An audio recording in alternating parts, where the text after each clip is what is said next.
Fisiología del sistema vestibular. El sistema vestibular se encarga de percibir los cambios de posición espacial de la cabeza asociados a la aceleración gravitacional, para apoyar el control postural y visual. Además, mantiene de forma inconsciente la orientación espacial mediante reflejos que estabilizan la visión y el equilibrio. Los órganos receptores vestibulares se localizan en el laberinto posterior y son de dos tipos. 1. Las máculas otolíticas, las cuales están situadas en dos órganos sensoriales perpendiculares entre sí, el utrículo y sáculo, y dispuestas para detectar las aceleraciones y desaceleraciones lineales en los tres planos del espacio. Las máculas del sáculo se encuentran situadas en un plano vertical y captan de forma eficaz las aceleraciones de los movimientos cefálicos de ascenso y descenso, y por lo tanto de las fuerzas gravitatorias. En cambio, las máculas del utrículo, y al estar situadas en un plano horizontal, captan las aceleraciones lineales, laterales y ventrodorsales, así como las inclinaciones de la cabeza. Por lo tanto, las células ciliadas de las máculas se encargan de transformar la energía mecánica que se produce en el movimiento de señales nerviosas. 2. Los conductos semicirculares, los cuales están orientados en los tres planos del espacio. De esta forma, los canales semicirculares son capaces de detectar los movimientos de aceleración, en donde se encuentra el canal semicircular lateral, también llamado horizontal o externo, el cual se sitúa en el plano horizontal, es decir, cuando la persona se encuentra en bipedestación, con la cabeza alineada al tronco. El canal semicircular superior o anterior, el cual se sitúa en el plano frontal, y el canal semicircular posterior, que se sitúa en el plano sagital. Los canales semicirculares desembocan en el vestíbulo por dos extremos, en la ampolla y en las crestas ampulares.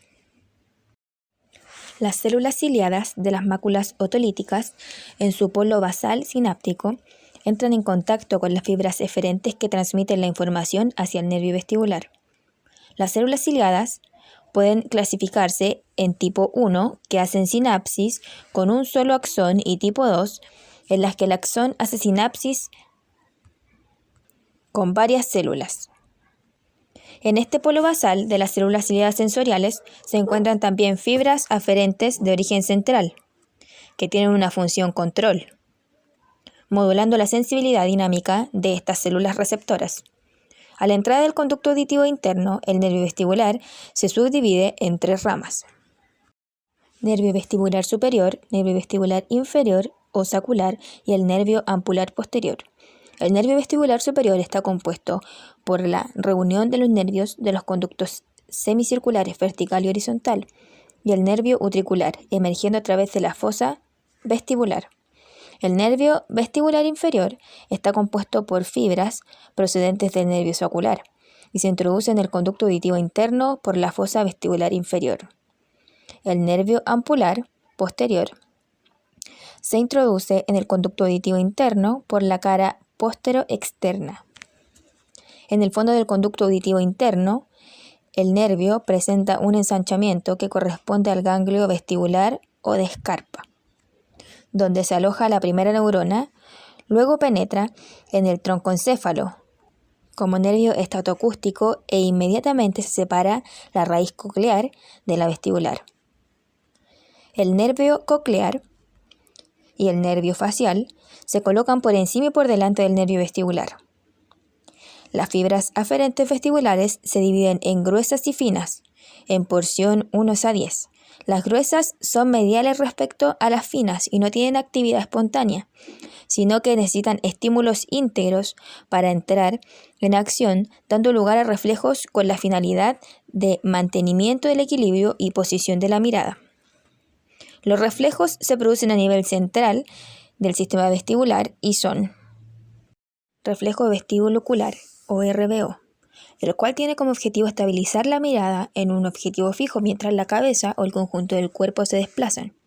Este reflejo es el resultado de la activación por los canales semicirculares de un arco reflejo con 3 neuronas. las aferencias vestibulares primarias, las neuronas vestibulares secundarias y las neuromotoras que inervan los músculos extraoculares. De este modo, cuando se produce un giro de rotación de la cabeza siguiendo el eje vertical de la misma, las células sensoriales del conducto semicircular horizontal son sometidas a un flujo endolinfático, dirigido hacia las ampollas, siendo entonces despolarizadas. Reflejo vestíbulo-espinal. El reflejo vestíbulo-espinal produce cambios en la contracción muscular para mantener la postura frente a las aceleraciones de la cabeza, donde los efectores corresponden a los exteriores del cuello, tronco y extremidades. Existen 3 conexiones desde los núcleos vestibulares a la médula espinal. 1. El haz vestíbulo-espinal lateral, con un trayecto homolateral y terminación directa de las fibras en las neuromotoras espinales del asta anterior de la médula, teniendo una organización somatotópica que estimula con su activación los músculos extensores e inhibe los flexores, y el haz vestíbulo-espinal medial, que controla exclusivamente la musculatura axial y ejerce influencias facilitadoras e inhibidoras de las motoneuronas espinales del cuello y el dorso para realizar movimientos compensadores de la cabeza en el plano del conducto semicircular estimado. Su papel aparece en las interacciones cérvico-vestíbulo-oculares y el tracto retículo-espiral. Desde la formación reticular llega hasta las astas anteriores medulares, inhibiendo el fascículo medial a la musculatura flexora y el lateral a la extensora. Reflejo vestíbulo cervical. El reflejo generado por una vía de 3 neuronas provoca la contracción de los músculos cortos del cuello en reacción a los estímulos vestibulares. Permite la estabilización de la cabeza en el espacio, lo que es necesario no solo para mantener el equilibrio al estar de pie o marchar, sino también para permitir una adecuada percepción de información visual y auditiva. Este reflejo cérvico-ocular tiende a preservar las relaciones entre el ojo y el eje del cuerpo, pero además pone en manifiesto la existencia de una información no vestibular cuyos receptores se hallan situados en los ligamentos y en las cápsulas de las articulaciones cervicales superiores.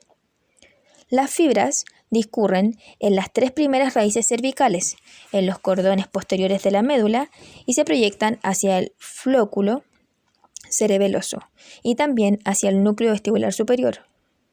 Como en el caso del reflejo vestíbulo ocular, los músculos oculares son excitados o inhibidos por las estimulaciones cervicales. Esto va a depender de que los músculos requeridos para la compensación del movimiento sean agonistas o antagonistas, siendo coordinados en los núcleos vestibulares medial e inferior. Los reflejos cérvico-ocular y vestíbulo-ocular interactúan, y el resultado de las interacciones entre el vestíbulo y el cuello en los RBO es el refuerzo del movimiento compensador del ojo durante la rotación de la cabeza.